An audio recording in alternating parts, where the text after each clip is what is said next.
And contemporary actors and actresses, do you get to work with the people you want to work with? Do you get to work with people you admire? Or how do you regard other people in your craft now?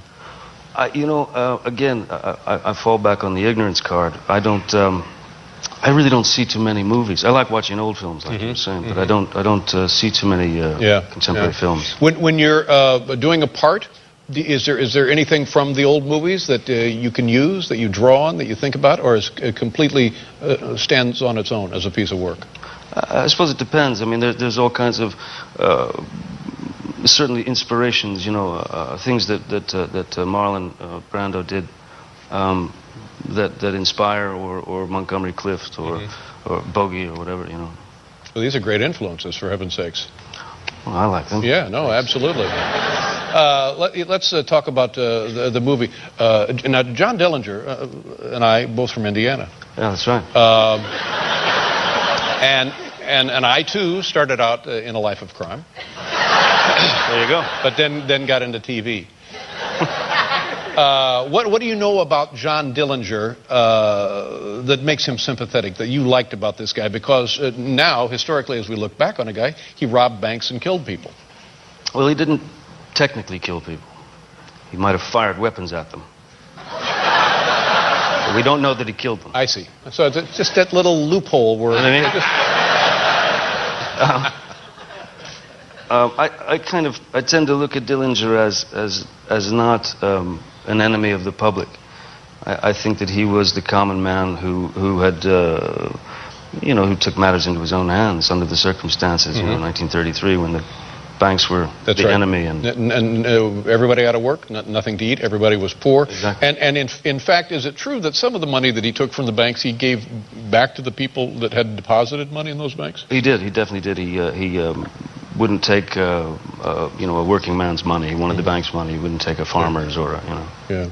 And the story, it's, of course, got the classic hero, tragic flaw ending. Everybody knows how the story ends out. He's gunned down, and there's a love affair with it. But was it fun to make this movie? It was exhausting, but yeah, it was fun. Exhausting, really? It was exhausting, sure. In what sense? More so than the pirate movies? Yeah, I mean, it was just a lot of months and a lot of hours and a lot of locations, so moving around a lot. But it was a real pleasure because Michael Mann had arranged for us to be able to shoot in, for example, in the Crown Point jail, where he escaped. I escaped exactly the way he did through all those doors. With the phony gun and stuff. The wooden pistol, yeah. Little Bohemia, the shootout was done in Dillinger's room. I was firing through the exact window. So that was actually in Wisconsin. That scene is exactly where it took place in real life. Yeah, well, it's fascinating stuff. And then also, it looks to me like this film, a lot of it is done handheld camera. Is that correct? Yeah, tons of handheld. Yeah. Yeah, and that's. Have you done much of those kind of films before?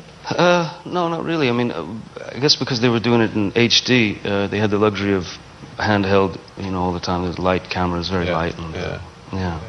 You know what I really enjoyed? Maybe that's the wrong thing to say. Probably not. The shootouts. Yeah. And in movies today, there are 90% chase scenes and shootouts. But these shootouts, you really get your money's worth in terms of muzzle flash. Yeah. It's good. It's good. I know you haven't seen it. I think that should be one of those things they put at the top of the poster. Yeah, you get your muzzle flash dollar out of this. And Christian Bale is in the film as well? Yeah, he's wonderful, yeah. Christian Bale, Marion Cotillard, and Billy Crudup, a great cast. Yeah, great cast. And it's one of those things where the guy's got it coming. There may be some ambiguity there, but when it ends, you're sad to see him go. Oh, that's good. Yeah, I mean, how can you feel that way about a criminal? I mean, but you can, really, don't you? Isn't that weird? Yeah, it is. I tell you what, let's look at a clip, but we have to do a thing, and then we'll be right back here to take a look at a clip from Public Enemies.